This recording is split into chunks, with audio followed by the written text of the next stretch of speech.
मेरे वीडियो को लाइक करिए, सब्सक्राइब करिए और बेल आइकन दबाना ना भूलिए। Thank you. नमस्कार दोस्तों, श्री शिवाय नमस्तुभ्यम। शिव पुराण का मैं अध्याय 2 और 3 दोनों सुनाने जा रही हूँ। आप भी इस श्रावण मास में सुनिए और इसका लाभ उठाइए। श्रावण मास का महिमा के बारे में आप सभी जानते हैं। चंचुला की प्रार्थना से ब्राह्मण का उसे पूरा शिव पुराण सुनाना और समयानुसार शरीर छोड़कर शिवलोक में जा चंचुला का पार्वती जी की सखी अवश्य सुखी होना। ब्राह्मण बोले, नारी सौभाग्य की बात है कि भगवान शंकर की कृपा से शिव पुराण की इस वैराग्य युक्त कथा को सुनकर तुम्हें समय पर चेत हो गया है, तुम सावधान हो गई हो। ब्राह्मण पत्नी, तुम डरो मत, भगवान शिव की शरण में जाओ। शिव की कृपा से सारा पाप तत्काल नष्ट हो जाता है। मैं तुमसे भगवान शिव की कीर्ति कथा से युक्त उस परम वस्तु का वर्णन करूँगा जिससे तुम्हें सदा सुख देने वाला उत्तम गति प्राप्त होगी। शिव की उत्तम कथा सुनने से ही तुम्हारी बुद्धि इस तरह पश्चाताप से युक्त अवश्य शुद्ध हो गई है, साथ ही तुम्हारे मन में विषयों के प्रति वैराग्य हो गया है। पश्चाताप ही पाप करने वाले पापियों के लिए सबसे बड़ा प्रायश्चित ही है। समस्त पापों का शोधक बताया है। पश्चाताप से ही पापों की शुद्धि होती है। जो पश्चाताप करता है वही वास्तव में पापों का प्रायश्चित करता है, क्योंकि सत्पुरुषों ने समस्त पापों की शुद्धि के लिए जैसे प्रायश्चित का उपदेश किया है वह सब पश्चाताप से संपन्न हो जाता है। जो पुरुष विधिपूर्वक प्रायश्चित करके निर्भय हो जाता है पर अपने कुकर्म के लिए पश्चाताप नहीं करता, उसे प्रायः उत्तम गति नहीं प्राप्त होती, परंतु जिसे अपने कुकृत्य पर हार्दिक पश्चाताप होता है वह अवश्य उत्तम गति का भागी होता है। इसमें संशय नहीं। इस शिव पुराण की कथा सुनने से जैसी चित्त शुद्धि होती है वैसे ही दूसरे उपायों से नहीं होती। जैसे दर्पण साफ करने पर निर्मल हो जाता है, उसी प्रकार इस शिव पुराण की कथा चित्त अत्यंत शुद्ध हो जाता है, इसमें संशय नहीं है। मनुष्यों के शुद्ध चित्त में जगदम्बा पार्वती सहित भगवान शिव विराजमान रहते हैं। इससे वह विशुद्ध आत्मा पुरुष श्री श्याम सदाशिव के पद को प्राप्त होता है। इस उत्तम कथा का श्रवण समस्त मनुष्यों के लिए कल्याण का बीज है, अतः यथोचित शास्त्रोक्त मार्ग से इसकी आराधना अथवा सेवा करनी चाहिए। यह भवबंधन रूपी रोग का नाश करने वाली है।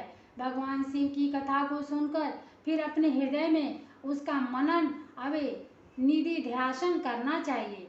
इससे पूर्णतः चित्त शुद्धि हो जाती है। चित्त शुद्धि होने से महेश्वर की भक्ति अपने दोनों पुत्रों ज्ञान और वैराग्य के साथ निश्चय प्रकट होती है। तत्पश्चात महेश्वर के अनुग्रह से दिव्य मुक्ति प्रदान प्राप्त होती है, इसमें संशय नहीं है। जो मुक्ति से वंचित है उसे पशु समझना चाहिए, क्योंकि उसका चित्त माया के बंधन में आसक्त है, वह निश्चय ही संसार बंधन से मुक्त नहीं हो पाता। ब्राह्मण पत्नी, इसलिए तुम विषयों से मन को हटा लो और भक्ति भाव से भगवान शंकर की इस परम पावन कथा को सुनो।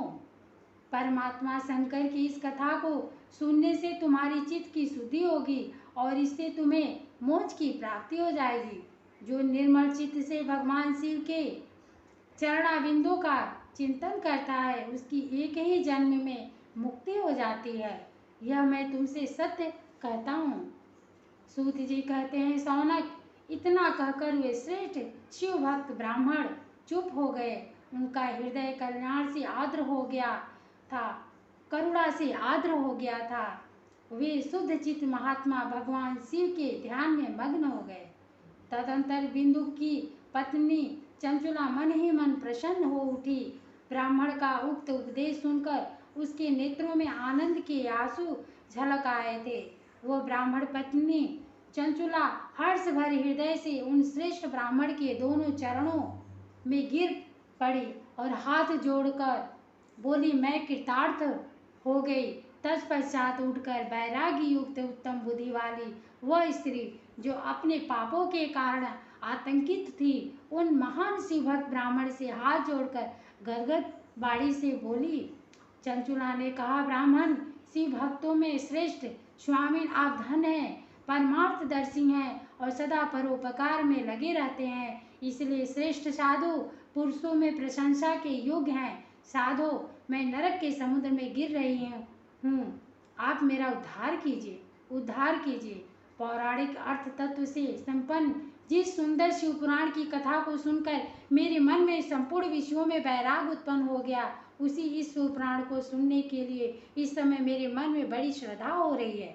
सूत जी कहते हैं, ऐसा कहकर हाथ जोड़ उनका अनुग्रह पाकर चंचुला उस शिव पुराण की कथा को सुनने की इच्छा मन में लिए उन ब्राह्मण देवता की सेवा में तत्पर हो वहाँ रहने लगी। तदंतर शिव भक्तों में श्रेष्ठ और शुद्ध बुद्धि वाले उन ब्राह्मण देव ने उसी स्थान पर उस स्त्री को शिव पुराण की उत्तम कथा सुनाई। इस प्रकार उस गोकर्ण नामक महाक्षेत्र में उन्हीं श्रेष्ठ ब्राह्मण से उसने शिव पुराण की वह परम उत्तम कथा सुनी, जो भक्ति, ज्ञान और वैराग्य को बढ़ाने वाली तथा मुक्ति देने वाली है। उस परम उत्तम कथा को सुनकर वो ब्राह्मण पत्नी अत्यंत कृतार्थ हो गई। उसका चित्त शीघ्र ही शुद्ध हो गया। फिर भगवान शिव के अनुग्रह से उसके हृदय में शिव के सगुण रूप का चिंतन होने लगा। इस प्रकार उसने भगवान शिव में लगी रहने वाली उत्तम बुद्धि पाकर शिव के सच्चिदानंदमय स्वरूप का बारंबार चिंतन आरंभ किया। तत्पश्चात समय के पूरे होने पर भक्ति, ज्ञान और वैराग से युक्त हुई चंचुला ने अपने शरीर को बिना किसी कष्ट के त्याग दिया। इतने में ही त्रिपुर शत्रु भगवान शिव का भेजा हुआ एक दिव्य विमान दूत गति से वहां पहुंचा, जो उनके अपने गणों से संयुक्त और भांति भांति के शोभा साधनों से संपन्न था। चंचुला उस विमान पर आरूढ़ हुई और भगवान शिव के श्रेष्ठ पार्षदों ने उसे तत्काल शिवपुरी में पहुंचा दिया। उसके सारे मल धुल गए थे। वह दिव्य रूप धारणी दिव्याग्ना हो गई थी। उसके दिव्य अवयव उसकी शोभा बढ़ाते थे। मस्तक पर अर्धचंद्र का मुकुट धारण की वो गौरांगी देवी शोभाशाली दिव्य आभूषणों से विभूषित थी। शिवपुरी में पहुंचकर उसने सनातन देवता त्रिनेत्रधारी महादेव जी को देखा। सभी मुख्य देवता उनकी सेवा में खड़े थे। गणेश, भृंगी, नंदीश्वर तथा वीरभद्रेश्वर आदि उनकी सेवा में उत्तम भक्ति भाव से उपस्थित थे। उनकी अंग कांति करोड़ों सूर्यों के समान प्रकाशित हो रही थी। कंठ में नील चिन्ह शोभा पाता था। 5 मुख और प्रत्येक मुख में 3-3 नेत्र थे। मस्तक पर अर्धचंद्राकार मुकुट शोभा देता था। उन्होंने अपने वामांग भाग में गौरी देवी को बिठा रखा था, जो विद्युत पुंज के समान प्रकाशित थी। गौरीपति महादेव जी की कांति कपूर के समान गौर थी। उनका सारा शरीर श्वेत भस्म से भाषित था। शरीर पर श्वेत वस्त्र शोभा पा रहे थे। इस प्रकार परम उज्ज्वल भगवान शंकर का दर्शन करके वह ब्राह्मण पत्नी चंचुला बहुत प्रसन्न हुई। अत्यंत प्रति युक्त होकर उसने बड़ी उतावली के साथ भगवान को बारंबार प्रणाम किया। फिर हाथ जोड़कर वह बड़े प्रेम, आनंद और संतोष से युक्त हो विनीत भाव से खड़ी हो गई। उसके नेत्रों से आनंदाश्रुओं की अविरल धारा बहने लगी तथा संपूर्ण शरीर में रोमांच हो गया। उस समय भगवती पार्वती और भगवान शंकर ने उसे बड़ी करुणा के साथ अपने पास बुलाया और सौम्य दृष्टि से उसकी ओर देखा। देखो क्या पार्वती जी ने तो दिव्य रूप धारणी बिंदु प्रिया चंचुला को प्रेम पूर्वक अपनी सखी बना लिया। वह उस परमानंद घन ज्योति स्वरूप सनातन धाम में अविचल निवास पाकर दिव्य सौख्य से संपन्न हो अच्छे सुख का अनुभव करने लगी।